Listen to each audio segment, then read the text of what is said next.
Good morning, travelers. Welcome to another Kantot Eats.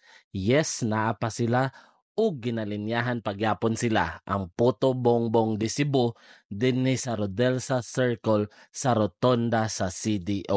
Tag 100 pesos siya, naanay 5 pieces na Puto Bongbong with overload na cheese and condensed milk. By the way, pwede ra ka mo request na ilis ang gatas if tamisan na kay mo sa ilang serving. Na-curious gid kay ko ani kay adto pa ning December taas gid ka siya linya and daghan pod kay ingon na lami lagi daw ni siya. So ako gi-try.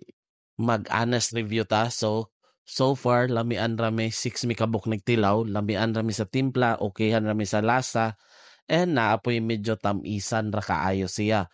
So motong suggestion ganina if ever tamisan ra kay mo, pwede ra gid kay ninyo ipales ang gatas. If curious mo sa lasa, nothing special. Puto bongbong ra gid ni siya, nadagan lang gid kay cheese og milk.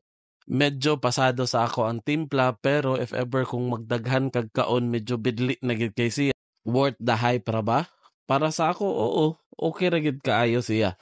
Pero dapat naagi kay extra time kay ako 1 hour gid ko naglinya ay ha ko nakatilaw aning puto bongbong.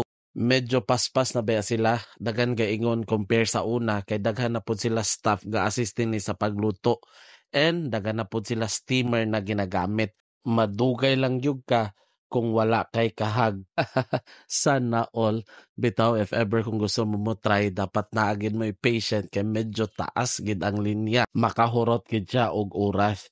So sa katong nakatilaw na wala pod lami inana man jud naa kay subjective man gid ang panglasa sa tao na ay lami sa imo na dili lami sa ako ay napoy lami sa ako na dili lami sa imo. Dili lang ta mga suko or ato silang i-bash kay naningkamot ra pod ni sila og dilaban og patas and open pod sila sa suggestion and comment so pwede ra gid nato sila i-direct og storya.